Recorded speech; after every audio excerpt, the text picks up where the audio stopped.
Hello students, I am Vinay Kumar Singh. In our today's video lecture, we will discuss the topic negligence in detail. In our previous video lecture, we had discussed the topic nuisance. This is 7th video lecture on law of torts as far as unit 2 is concerned.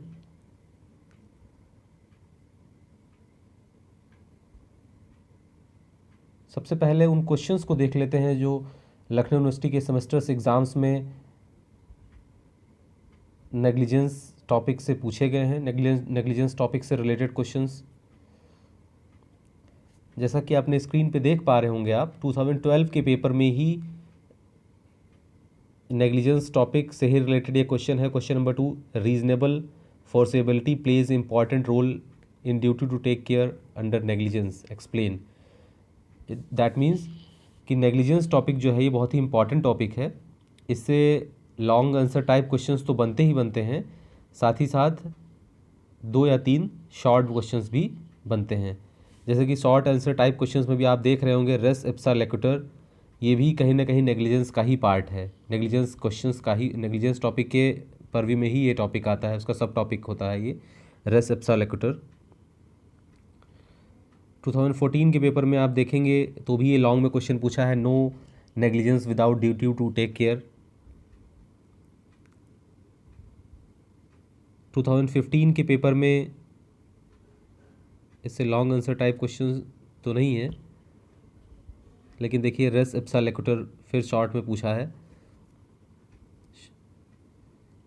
2016 के paper की हम बात करें तो देखिए आप question number 1 जो है वो लॉन्ग आंसर टाइप क्वेश्चन में है, in negligence duty of care must be owed to the plaintiff, explain with the help of cases. ठीक है,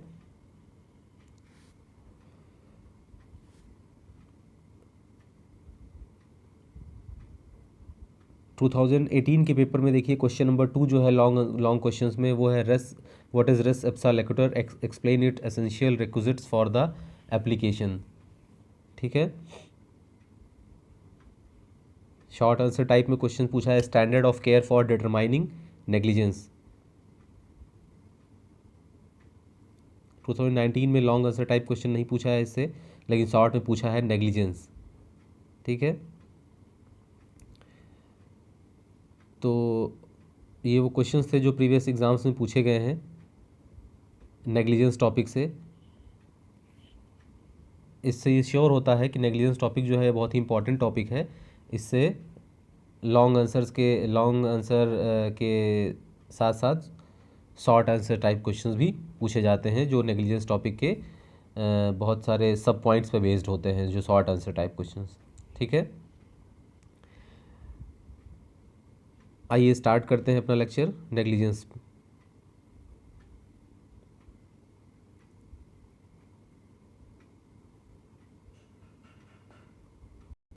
नेग्लिजेंस टॉपिक स्टार्ट करने से पहले मैं एक बेसिक इमेज आपके माइंड में देना चाहता हूँ नेग्लिजेंस के रिगार्डिंग। नेग्लिजेंस को हम अपनी आम बोलचाल की भाषा में, अपने दैनिक जो एवरीडे यूसेज होते हैं उसमें हम नेग्लिजेंस को केयरलेसनेस के नाम से जानते हैं। यानी नेग्लिजेंस किस चीज़ को डिनोट करता है? नेग्लिजेंस डिनोट करता है केयरलेसनेस को, या ये हम ये कहें कि केयरलेसनेस और नेग्लिजेंस क्या है? केयरलेसनेस के लिए नेग्लिजेंस क्या है? एक टर्मिनोलॉजी है, एक दूसरी टर्मिनोलॉजी है, उसके लिए एक अनदर टर्मिनोलॉजी है। या चाहे या हम नेग्लिजेंस वर्ड यूज़ करें या केयरलेसनेस वर्ड यूज़ करें, दोनों एक ही है। ठीक है, अब चाहे हम नेग्लिजेंस बात करें या केयरलेसनेस की बात करें, इसको कैसे समझ सकते हैं कि जब किसी पर्सन की कोई लीगल ड्यूटी होती है किसी दूसरे पर्सन की तरफ, जब एक पर्सन की एक लीगल ड्यूटी होती है, किस चीज़, कौन सी ड्यूटी होती है? ड्यूटी टू टेक केयर की होती है। ठीक है, when a person has duty to take care, और उस ड्यूटी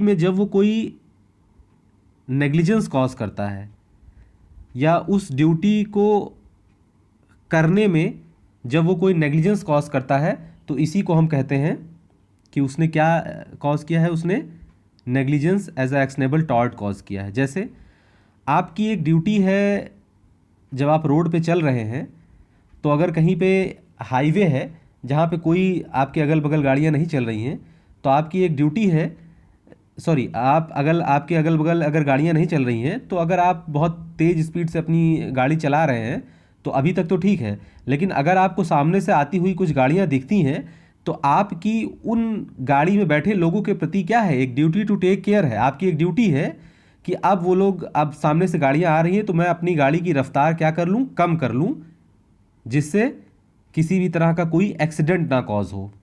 ये क्या है, ये आपकी ड्यूटी टू टेक केयर है। समझ पा रहे हैं आप?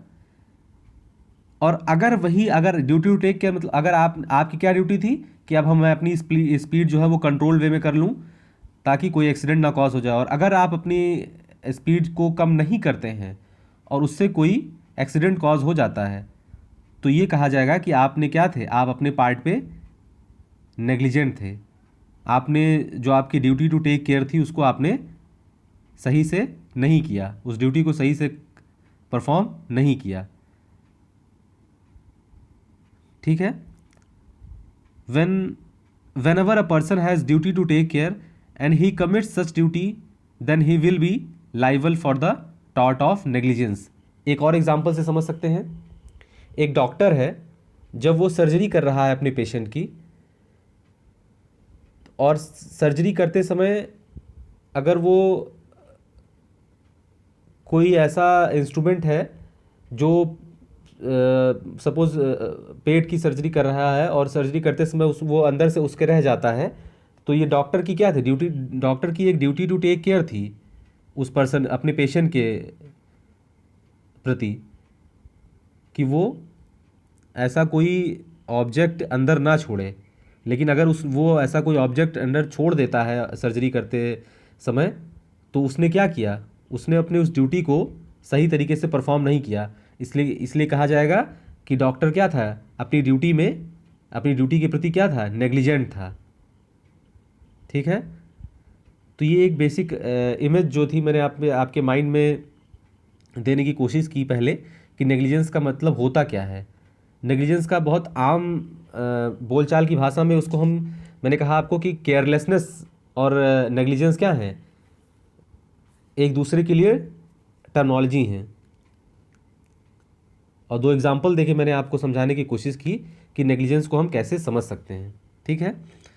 लीगल सेंस में क्या कहते हैं, लीगल सेंस में हम कह सकते हैं कि negligence means failure to exercise standard of care, failure to exercise standard of care which the doer as a reasonable man should have exercised in the circumstances, which the doer as a reasonable man should have exercised in the circumstances. अगर एक reasonable man होगा, एक common prudent person होगा, तो वो जब भीड़ भाड़ वाली जगह में गाड़ी चलाएगा अपनी, तो वो बहुत आराम से चलाएगा, कंट्रोल्ड स्पीड में चलाएगा, कि अगर कोई पर्सन आगे आ जाता है तो मैं अपनी गाड़ी क्या है कंट्रोल कर ले जाऊं और मैं प्रॉपर सही समय पर ब्रेक लगा दूं। लेकिन वही अगर कोई पर्सन नेग्लिजेंटली ऐसा कोई एक्ट करता है जिससे अचानक से कोई पर्सन सामने आ जाए और वो उसके पास टाइम था ब्रेक लगाने का, लेकिन वो ब्रेक नहीं लगा पाता है, अगर रीजनेबल पर्सन होता तो ब्रेक लगा देता, और उससे अगर किसी पर्सन को कोई इंजरी कॉज होती है तो उसने क्या किया, उसने नेग्लिजेंस कॉज किया। ठीक है। नेग्लिजेंस की दो थ्योरीज हैं लॉ ऑफ टॉर्ट्स में। पहली थ्योरी है सब्जेक्टिव थ्योरी, वो ये कहती है नेग्लिजेंस को as a state of mind use करती है, स्टेट ऑफ माइंड की तरह उसको समझाती है नेग्लिजेंस को वो थ्योरी। और दूसरी थ्योरी जो है वो ऑब्जेक्टिव थ्योरी है।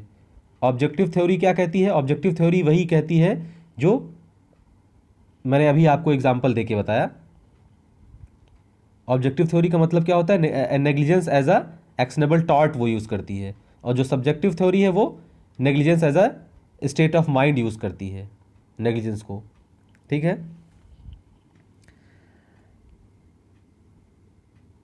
एक और मीनिंग समझते हैं नेग्लिजेंस की।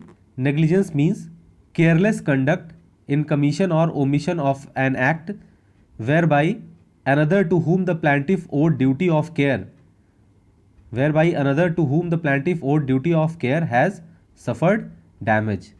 ठीक है। एसेंशियल्स को समझने की हम बात करें कि नेग्लिजेंस के क्या एसेंशियल्स होते हैं।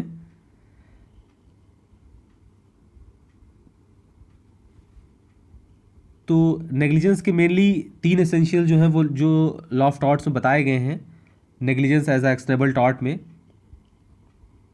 नेग्लिजेंस एज एक्शनेबल टॉर्ट के जो पहला एसेंशियल है वो ये है कि डिफेंडेंट की एक ड्यूटी ऑफ केयर होना चाहिए। डिफेंडेंट की एक ड्यूटी ऑफ केयर होना चाहिए। किसके प्रति होना चाहिए? प्लांटिफ के प्रति होना चाहिए।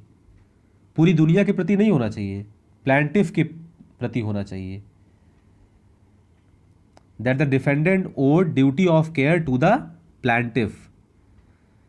जो दूसरा एसेंशियल है जिसको हम डिटेल में भी देखेंगे, the defendant made a breach of the duty, that is he failed to exercise due care and skill. He failed to exercise due care and skill. अगर डॉक्टर कोई इंस्ट्रूमेंट अगर सर्जरी करते समय पेट में छोड़ देता है तो उसने क्या किया? He failed to exercise due care and skill. ठीक है। जो थर्ड एंड लास्ट एसेंशियल है फॉर नेग्लिजेंस वो क्या है कि डिफेंडेंट के इन एक्ट्स की वजह से प्लांटिफ सफर डैमेज। ठीक है। डिफेंडेंट ने जैसे ही अपना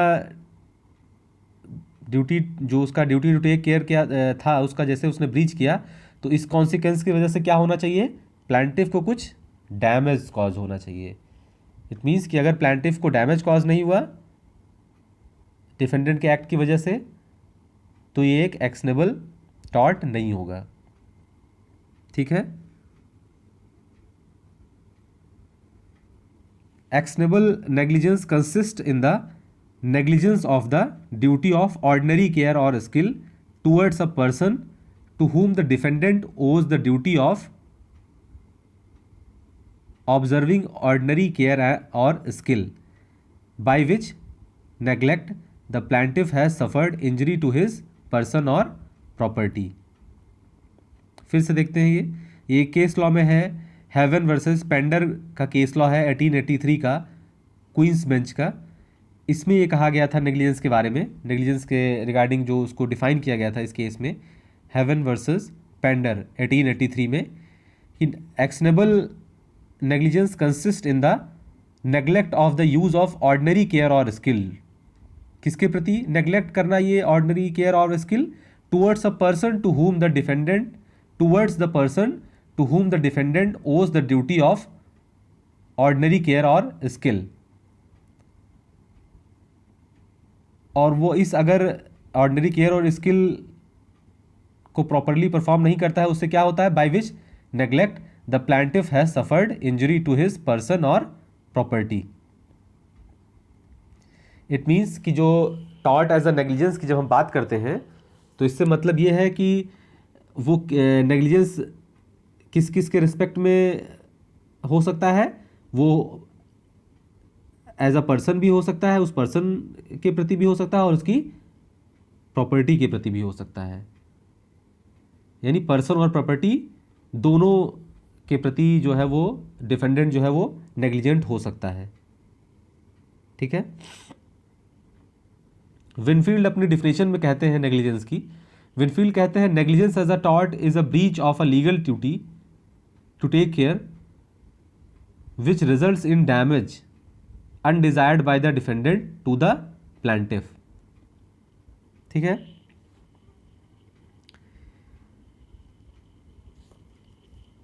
स्क्रीन पे आप देख पा रहे होंगे जो पहला एसेंशियल है वो ड्यूटी टू टेक केयर। किसकी ड्यूटी है?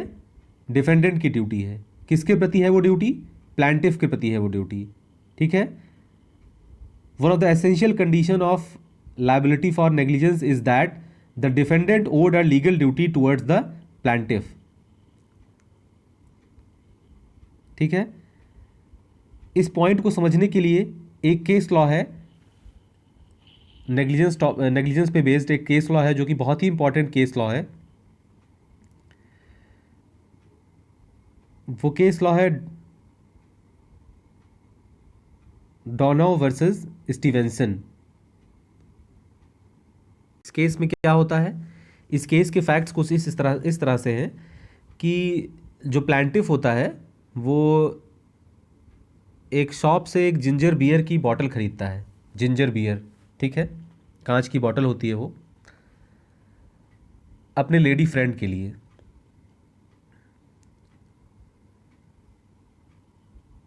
जब वो लेडी फ्रेंड उसकी प्लांटिफ की जो लेडी फ्रेंड होती है, जब वो उस जिंजर बॉटल से को दूसरे ग्लास में डाल के पी रही होती है, उसने एक बार में आधा उसमें गिराया और पिया। जब उसने दोबारा फिर बची हुई जिंजर बियर को उस ग्लास में गिराया तो बियर के साथ साथ एक डिकम्पोज्ड बॉडी ऑफ स्नेल उस ग्लास में तैरने लगा। तो जब वो डिकम्पोज्ड बॉडी ऑफ स्नेल यानी घोंघा उसको कहते हैं, उसको जब उसने उसको देखा तो इससे क्या हुआ, प्लांटिफ की जो लेडी फ्रेंड थी उसको सीरियस उससे हेल्थ इश्यूज हुए और वो उसको क्या हुआ, गैस्ट्रो प्रॉब्लम कुछ हो गई, ठीक है। अब यहाँ पे जो प्लांटिफ जो होता है जिसने वो बियर की बोतल खरीदी होती है, उसने जो मैन्युफैक्चरिंग कंपनी होती है जिंजर बियर की, उनके अगेंस्ट क्या किया, सूट फाइल किया उनके अगेंस्ट। अच्छा, यहाँ पे एक बात और गौर करने वाली है कि जो बियर की बोतल थी वो क्या थी, वो डार्क कलर की थी और वो मेटल कैप से, जब उसको उसने रेस्टोरेंट से ख़रीदा या शॉप से ख़रीदा, एक मेटल कैप से वो क्या था, क्लोज्ड था, और उसका ग्लास कैसा था, डार्क कलर का था, जिससे कि उसके अंदर क्या है वो बाहर से असरटेन कर पाना बहुत मुश्किल था, ठीक है। अब यहाँ पे हम देखते हैं केस के फैक्ट्स जो हैं वो आप समझ गए होंगे कि प्लांटिफ ने क्या किया, एक शॉप से जिंजर बियर की बोतल खरीदी और जब वो उसकी लेडी फ्रेंड पी रही होती है तो उसी समय उस बोतल से क्या निकलता है, एक डीकम्पोज बॉडी ऑफ स्नेल, एक घोंघा डीकम्पोज्ड बॉडी ऑफ स्नेल उसमें से गिरता है, जिससे कि उसको क्या होते हैं, सीरियस हेल्थ इश्यूज हो जाते हैं और उसको नर्वस शॉक लगता है, ठीक है। तो प्लेंटिफ क्या करता है, प्लेंटिफ यहाँ पे डिफेंडेंट के अगेंस्ट सूट फाइल करता है। तो डिफेंडेंट जो होता है वो इसमें क्या अपना डिफेंस लेता है,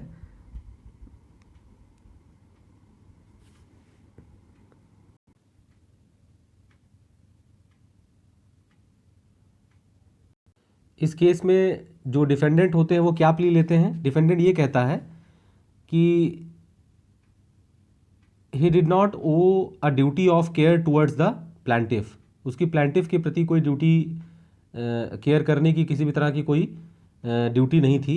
और एक और डिफेंस लेता है कि that the plaintiff was a stranger to a contract, defendant जो होता है, जो मैन्युफैक्चरर होते हैं इस जिंजर बियर बॉटल के, वो ये डिफेंस लेते हैं कि जो प्लांटिफ यानी जिसने ख़रीदा था उस शॉप से, उसके बीच में तो हमारा, उसके साथ तो हमारा कोई कॉन्ट्रैक्ट हुआ ही नहीं था, ठीक है।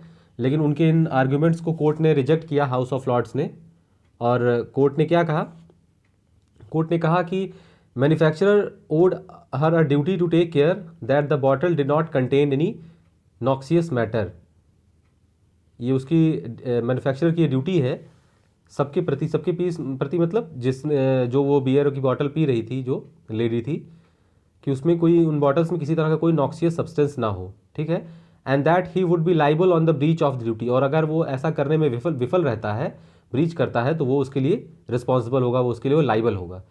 लॉर्ड एटकिन जो जज थे इस केस में, वो कहते हैं a manufacturer of products, a manufacturer of products which he sells in such a form as to show that he intends them to reach the ultimate consumer in the form in which they left him with no reasonable possibility of intermediate examination and with the knowledge that the absence of reasonable care in the preparation or putting up of the products will result in any injury to the consumer's life or property, owes a duty to the consumer to take that reasonable care. ठीक है, तो ये वो पहला essential था जिसको हमने discuss किया, duty to take care. Duty to take care to plaintiff में ही, इसी पॉइंट में हमें ये समझना जरूरी है कि जो डिफेंडेंट की ड्यूटी है वो क्या है. डिफेंडेंट की ड्यूटी टू टेक केयर क्या है, किस legal duty to take care है. ठीक है, इसका मतलब legal duty to take care का क्या मतलब है, उसकी एक लीगल ड्यूटी होनी चाहिए. यहाँ पे हम इसको लीगल ड्यूटी को सोशल ड्यूटी, मॉरल ड्यूटी या रिलीजियस ड्यूटी से डिफ़र कर सकते हैं. कैसे डिफ़र कर सकते हैं, एक पर्सन है जो नदी में डूब रहा है. ठीक है, एक स्ट्रेंजर उस रास्ते से जा रहा है. भले ही उस स्ट्रेंजर को तैरना आता हो और वो तैर के उस जो पर्सन डूब रहा है उसको बचा सकता था, लेकिन अगर वो ऐसा नहीं करता है तो क्या है, उसकी कोई लीगल ड्यूटी नहीं थी यहाँ पे उस डूबते हुए पर्सन को बचाना. हाँ, उसकी सोशली ड्यूटी हो सकती है, उसकी मॉरल ड्यूटी एक हो सकती है कि वो जो पर्सन डूब रहा है उसको बचा ले वो. लेकिन अगर वो नहीं बचाता है तो उसको हम यहाँ पे जो हम लॉ ऑफ टॉर्ट्स में जो actionable tort as a negligence पढ़ रहे हैं, negligence as a actionable tort पढ़ रहे हैं, यहाँ पे हम उसको रिस्पॉन्सिबल नहीं ठहरा सकते हैं. लेकिन वहीं एक पर्सन है जो अपॉइंट किया गया है इसी पर्पज़ के लिए कि अगर कोई जहाज़ में नदी में अगर कोई डूब रहा हो तो उसको बचाने का काम है आपका. अगर वो अब नहीं बचाता है उस पर्सन को तो उसने क्या किया, उसकी यहाँ पे legal duty to take care थी. उसने क्या किया, अपनी ड्यूटी को, जो उसकी ड्यूटी टू टेक केयर थी उसका ब्रीच किया. दैट मीन्स उसने क्या कॉज किया, उसने नेग्लिजेंस कॉज किया. ठीक है, तो यहाँ पे हमने देखा कि लीगल ड्यूटी कैसे सोशल, मॉरल और रिलीजियस ड्यूटी से डिफ़र होती है. ठीक है,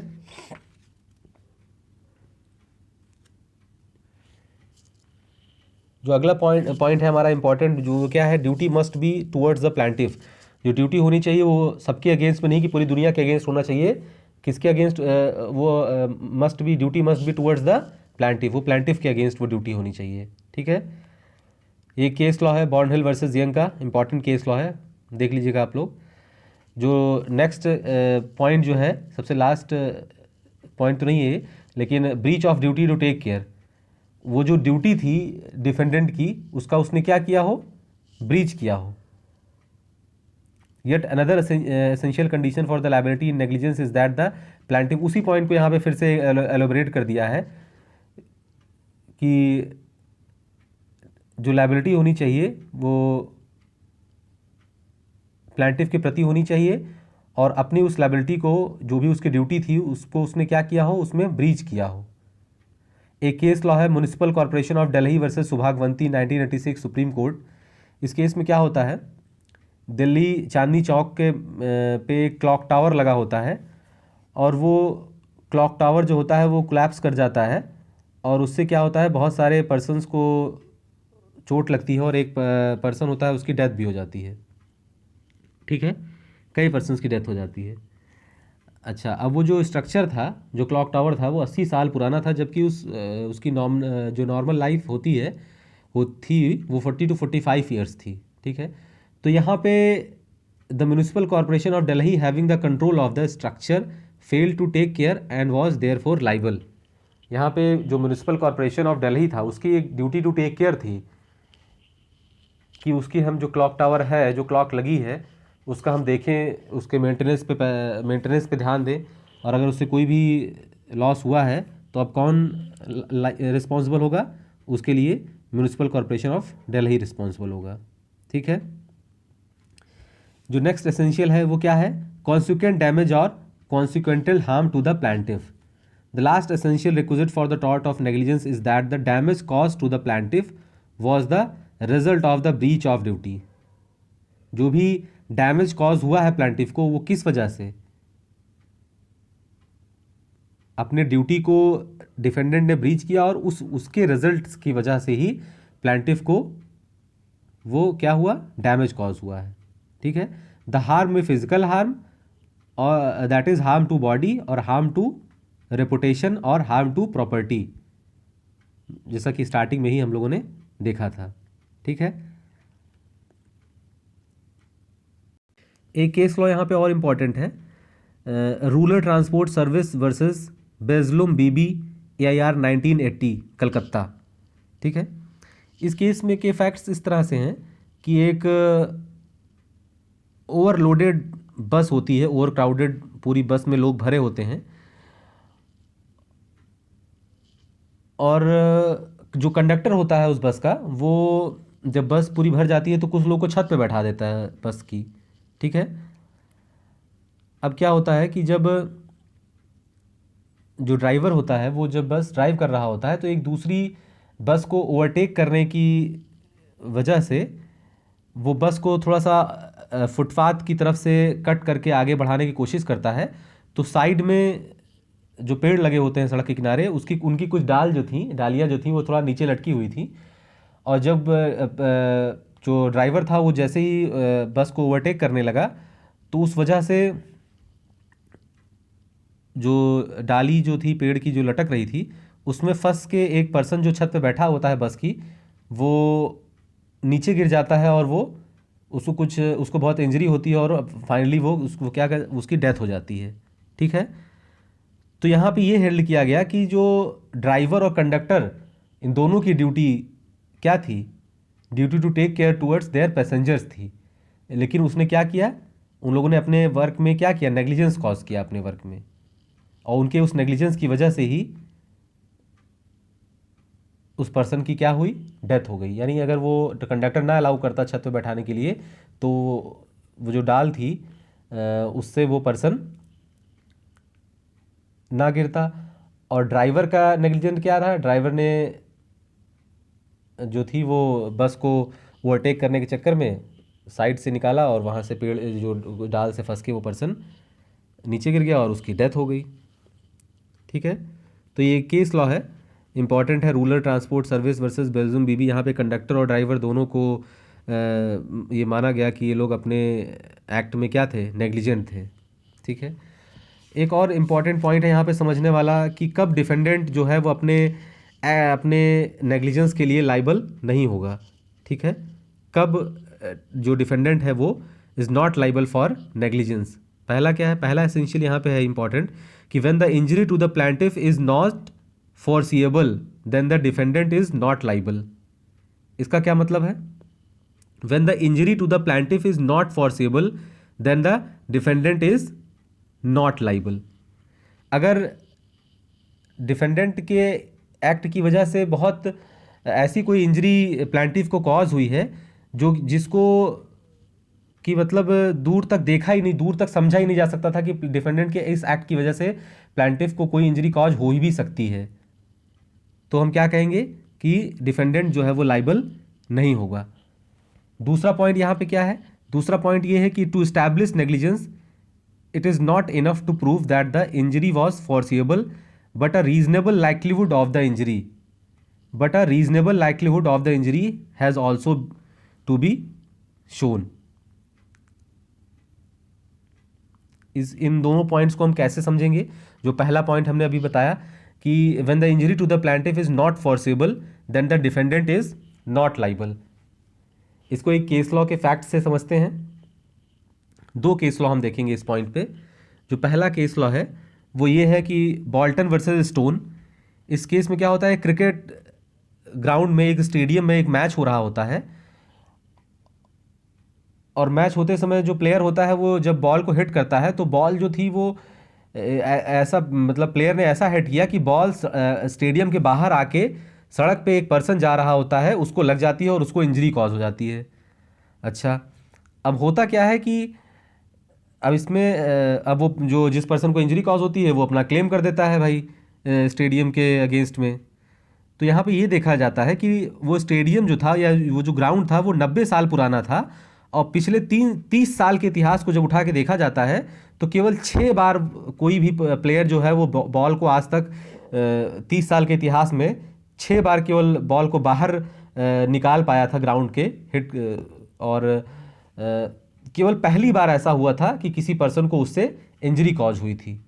ठीक है, आप इस पॉइंट को इस तरह समझिए कि जो हमने पहला पॉइंट अभी समझता था कि कब डिफेंडेंट जो है वो लायबल नहीं होगा, तो पहला पॉइंट हमने देखा था when the injury to the plaintiff is not foreseeable, यानी जो स्टेडियम, जो ग्राउंड के जो ओनर्स थे, उनको दूर दूर तक इस बात का कोई अंदेशा ही नहीं था कि बॉल हिट करने की वजह से प्लेयर के ऐसा भी हो सकता है। यानी वो जो इंजरी थी वो क्या थी, फोर्सिएबल थी, फोर्सिएबल नहीं थी।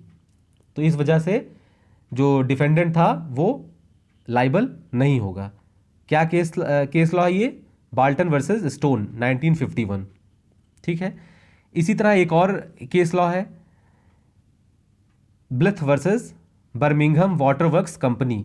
ठीक है, क्या होता है कि ये वाटर पाइपलाइन होती है, वाटर पाइपलाइन होती है, और सदियों से कभी इतनी ठंड पड़ी ही नहीं थी कि पाइपलाइन का पानी भी जम जाए, सदियों से। ठीक है, कभी इतनी सर्दी वहाँ पे पड़ी ही नहीं थी बर्मिंघम में कि जो पाइपलाइन है वो पाइपलाइन के अंदर का पानी जम जाए। तो इससे क्या होता है कि पाइपलाइन के जमने की वजह से जो पाइप होती है उसमें क्रैक पड़ जाती है, और उसके बाद क्या होता है कि बहुत सारा पानी जो होता है उससे बाहर निकल जाता है और प्लांटिफ के घर में पूरा पानी भर जाता है। ठीक है, तो यहाँ पे क्या था, जो इंजरी प्लांटिफ को कॉज की वो फोर्सिएबल इंजरी नहीं थी। क्यों? क्योंकि दशकों से कभी ऐसा हुआ ही नहीं था कि इतनी कभी सर्दी पड़ी हो कि जिससे पाइपलाइन क्या है, पाइपलाइन जो है वो फट जाए। ठीक है, तो यहाँ पे भी डिफेंडेंट जो है वो लाइबल नहीं ठहराया गया था। तो ये वो दो पॉइंट्स हैं जहाँ पे हमने ये देखा कि डिफेंडेंट कब लाइबल नहीं होगा। पहला पॉइंट क्या था कि when the injury to the plaintiff is not foreseeable then the defendant is not liable, और दूसरी बात ये कि फोर्सेबल होने के साथ साथ वो रीजनेबल भी होनी चाहिए। ठीक है, कुछ डिफेंसेस की बात कर लेते हैं, जैसा कि हर टॉर्ट में होता है, हर टॉर्ट के केसेस हमने देखा है। तो नेग्लिजेंस में भी कुछ डिफेंसेस अवेलेबल होते हैं। पहला एसेंशियल क्या है, पहला डिफेंस क्या अवेलेबल है, कॉन्ट्रीब्यूटरी नेग्लिजेंस का, कि प्लांटिफ और डिफेंडेंट दोनों अगर रिस्पॉन्सिबल हैं इंजरी में। दूसरा है act of God. Act of God मतलब सडन ऐसा कुछ हो जाता है एक्ट जिसको कोई कल्पना भी नहीं कर सकता था, तो वो किसकी परवी में आता है, वो एक्ट ऑफ गॉड की परवी में आता है। बहुत बारिश हो गई, एक्सट्रीम बारिश हो गई, हाई टाइड आ गया, अर्थक्वेक आ गया, ये सब क्या है, ये सब एक्ट ऑफ गॉड है। और इनएविटेबल एक्सीडेंट, इनएविटेबल एक्सीडेंट क्या होता है, N inevitable accident is that which could not possibly be prevented in the exercise of ordinary care, caution and skill. It means accident physically unavoidable. बहुत कोशिश किया defendant ने, उसके बाद भी वो जो उसके बगल से जो गाड़ी गुजर रही थी उसको कोलिजन से नहीं बचा पाया। तो क्या उसने पूरा अपना, इसको हम किसकी परवी में लाएंगे, इसको हम इनएविटेबल एक्सीडेंट की परवी में लाएंगे। ठीक है, तो ये हमारा टॉपिक ओवर होता है। अपने नेक्स्ट लेक्चर में हम डिस्कस करेंगे रेस एप्सा लेक्टर और contributory negligence. Thank you class.